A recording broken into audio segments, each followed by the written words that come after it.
everyone, welcome to my YouTube channel Cracks at Turning Problems into Solutions. This is me Priyasha Das, and this video will be discussing about the MyCat exam. Now this examination, the reason I'm coming up with this video first is because still there is a faint hope for all of you who are planning to do an MBA in marketing from this college, because ये college एक flagship college है जो कि कहा जाता है that it provides you the best marketing and communication course ever compare to any college. And ये बात सच भी है क्योंकि इनके एग्जामिनेशन पैटर्न ही अगर आप स्टडी करोगे अभी मेरे साथ, then you will realise that the type of people they are trying to select falls into the category जो शायद पैदा ही मार्केटिंग या कम्युनिकेशन लाइन में काम करने के लिए हुए थे. तो that's why if you have a gist कि चलो I can talk to people nicely, I can convince them and I have that spark in me that people मेरी बात सुनते हैं and I can do good in marketing and communication field, तो mica आपके लिए एक स्पेशल कॉलेज है. One of the most special college है मैं कह सकती हूँ, because it has a huge alumni base. अगर आप माइका के एलुमिनी बेस चेक करोगे तो मार्केटिंग के फील्ड के सारे स्टॉलवर्ड्स आपको इसी कॉलेज से मिलेंगे. तो ये बात तो सच है कि mica actually works on it's flagship course that is PGDM in communication, and nowadays they have also started a simple PGDM course. Okay, so mica होता है ईयर में 2 times. so एक टाइम ये हो चुका है, that is I think in December 2021. अब mica का सेकेंड फेज होने वाला है एंड फॉर माइका 2 रजिस्ट्रेशन की डेट्स अभी भी खुली है 16 Jan तक. तो अगर आपको इस वीडियो देखने के बाद या इस वीडियो से पहले भी if you are giving a thought कि माइका लेना चाहिए या नहीं, so I would be putting out the special things and also the categories की किस तरह के लोगों को इस फॉर्म को भरना चाहिए एंड ये एग्ज़ाम देना चाहिए. I will definitely put up that as well so that you can make a further decision कि आपको इस कॉलेज के लिए जाना है या नहीं जाना है. So registrations are going on till 16th Jan and the exam will be on 29th Jan. Okay, इसका फेज़ 2 होगा 29th Jan.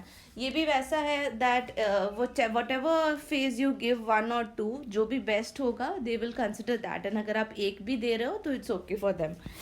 ऑलराइट, सो ये एग्ज़ाम होने वाला है 2 hours 15 minutes long, but this is gonna be really interesting to know that इस exam में we are going to have few sections. So इस 2 hours 15 minutes में first 30 minutes आपको देना होगा psychometric test, but इस 30 minutes में you have to answer 150 questions. Now this sounds insane, right?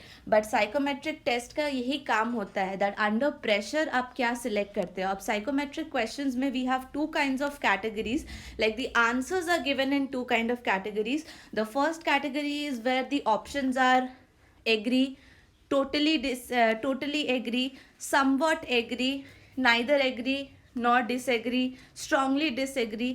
इस तरह के ऑप्शंस होते हैं and you have to select one of the options depending upon the situation given to you. एक situation given होगी कि आप कार से जा रहे थे and then suddenly you saw an accident but then you are getting late for your office, this kind of a situation. So you will get down and help the person with this act, do you question mark. तो उसमें answer होगा strongly agree, somewhat agree, neither agree, disagree, इस तरह के questions. Next comes another category where the options are simply true and false based, कि ये करना चाहिए, ट्रू और फॉल्स, दिस काइंड. सो ये साइकोमेट्रिक टेस्ट का काम ही है दैट अंडर टाइम प्रेशर आप किसे जल्दी से सिलेक्ट करोगे. उस वक्त आपके पास ये टाइम नहीं होगा टू थिंक दैट मुझे एक एथिकल आंसर देना चाहिए या मुझे एक rational answer देना चाहिए, things like that. So that is why this exam is built in such a way. Okay, so psychometric test 30 minutes 150 questions. Now comes another category which is descriptive test. ZAT की तरह essay writing ये भी almost वही है. It's a kind of essay writing for which you would be given 25 minutes and you would get 4 questions in it. 4 question here comprises of creative writing as well as argumentative writing. यानी कि 2 questions होंगे where you have to put in 3 points for something and 3 points against something. एक topic दिया होगा and you have to put down 3 points for, 3 points against. And similarly एक और question होगा जो आपकी क्रिएटिव राइटिंग रिफ्लेक्ट करेगा. 2 और क्वेश्चंस होंगे फर्स्ट क्रिएटिव राइटिंग के क्वेश्चन होंगे जिसमें आपको टॉपिक दिया रहेगा, like I guess once in the previous year और this year, I don't remember exactly, but या एक क्वेश्चन था कि यंग मैनेजर्स की क्या रोल होते हैं डिपेंडिंग अपॉन दैट. तो एक type of you can say abstract ऐसे था जो आपको लिखना था, and you have to complete that, no word limit of course. And one more creative writing में जो फोर्थ क्वेश्चन था, that was where they gave you some images. So I remember there were some images like a horse, a man building a wall, a QR code, and can't think of the fourth image. तो इस तरह के 4 images दिए रहेंगे. You have to connect the images and make a story and write it. That's a part of creative writing. Okay, and ये भी उस तरह के लाइक डिस्क्रिप्टिव टेस्ट का एक पार्ट है. डिस्क्रिप्टिव टेस्ट को आपको 25 मिनट्स में कवर करना है. Then comes the next section. Next section is your aptitude section, और इस एप्टीट्यूड सेक्शन के लिए आपको मिलेंगे टोटल 80 मिनट्स. इन 80 मिनट्स में आपको सॉल्व करने हैं 80 क्वेश्चंस. इस एप्टीट्यूड सेक्शन में you would be getting negative marks as well, 1/4 like 0.25. Okay, but दूसरे सेक्शंस में नेगेटिव मार्किंग्स नहीं है. नाउ इसका एप्टीट्यूड सेक्शन कंपैरेटिवली ईजी होता है. क्वांट पे देखा जाए तो इट्स मोर और like 90% of arithmetic only, remaining geometry, modern maths बहुत कम, 1-2 questions. Okay, reasoning, core reasoning आती है. कोर रीजनिंग जो मैंने टिस्मैट के एग्जाम के लिए भी बताया था वीडियो में, like cubes and dices, clocks, calendars type of reasoning. Okay, sitting arrangements, वो बेसिक लेवल की रीजनिंग, कोडिंग, डिकोडिंग, इस तरह की रीजनिंग आती है. General awareness, again a very important thing, because general awareness GK वो आएगा ही. Every section has 20 questions from itself. Verbal ability 20, quantitative 20, GK 20, and this convergent divergent reasoning is basic logical reasoning only 20. So 20 80 questions, 80 minutes. So looks like a very breathtaking exam है ना. breathless हो जाओगे आप सारे questions को solve करते करते. but हाँ, ये एक चैलेंज है, क्योंकि अगर आप मार्केटिंग के फील्ड में जाना चाहते हो या कम्युनिकेशन के फील्ड में जाना चाहते हो तो ये चीज़ें होना बहुत ज़रूरी होता है. ओके, एग्ज़ाम फी भी मैंने लिख दी है, but you can just always check it through the MICAT website as well. ये है कोर्स जिसके बारे में मैं बात कर रही थी. This is the flagship course. Okay, they have also come up with a simple PGDM course now, but they also have a PGDM-C, that is communication. ये उनका फ्लैगशिप कोर्स है, best in the present situation for communications.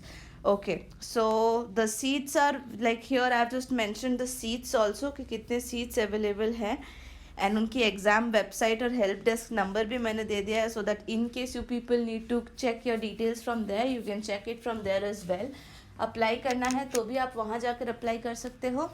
Now one last word upon किस तरह के लोग यहाँ जाने चाहिए, क्योंकि माइका का paper once you finish, you know, selection procedure भी थोड़ा अलग है. ग्रुप डिस्कशंस की जगह यहाँ ग्रुप एक्सरसाइजेज होते हैं, और ग्रुप एक्सरसाइजेज में वो लोग आपसे रोड शोज करवाएंगे, मॉक MUN करवाएंगे, एंड इस तरह की चीज़ों से ना यू वुड रियलाइज़ कि हम एक कॉलेज का प्रोजेक्ट कर रहे हैं. That process might come out as a fun process for the people who are interested in this domain.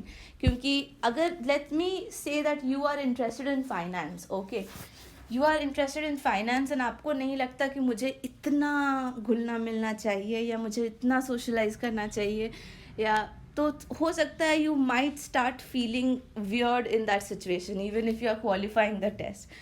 So इसीलिए this was the last word which I wanted to discuss with you people कि ये exam और ये course खुद में काफ़ी different है. It's completely different from the other examinations. So make sure that if you have an aptitude for these activities which I mentioned right now in group exercise as well as इसमें जो आने वाले हैं test, okay, try to give a psychometric test anywhere on internet, okay, and see आप कैसा score करते हो. Okay, what's your score. उसके बाद आप रियलाइज़ करोगे कि ये आपके लिए बना है या नहीं. And if at all you are not interested in marketing and communication at all, then you can simply skip off this exam because अभी डेज भी काफ़ी कम बचे हैं. So if you really want to prepare for MICA, days are simply less. But yeah, nothing is impossible. If you found that okay, ये चीज़ें जो अभी प्रियाशा ने बोली है, it sounds cool and interesting to me, then you can definitely fill in the form. ज़्यादा कुछ करना नहीं है. अगर आपने कैट दिया था या उसके लिए प्रिपेयर किया था, then the aptitude section तो आराम से निकल गया. उसको तो आपको दोबारा जाके रिवाइज करने की भी ज़रूरत नहीं है. The only new section you need to focus on is the descriptive part, जहाँ पर आपको एसेज लिखने होंगे. वो भी एक्चुअली एक इट्स एन इंटरनल थिंग. कुछ ऐसा नहीं आएगा जिसमें आपको इन्फॉर्मेशन चाहिए होगी बाहर से. वो आपकी क्रिएटिव राइटिंग है, तो वो आप कुछ भी लिख दोगे. साइकोमेट्रिक टेस्ट पे थोड़ा प्रैक्टिस करना होगा. वो भी क्या होता है ना, वो इंसान के डिसीजंस को चेक करता है. सो it's more or less equivalent to the decision making section. Okay, so इसीलिए आपको ज़्यादा कुछ अपने एंड से प्रिपरेशन में नहीं डालना है. So if you want to give it a chance, you can definitely give it a chance. And if you found this video useful, you know what to do, right? You need to share this video, like this video, and of course subscribe to the channel, because I want this family to grow more and more. Whatever your queries are, whatever your questions are, please feel free to ask it in the comment section. I'll always be there to answer you and help you out in whichever situation you are in. So until we meet again, please take care and thanks for watching.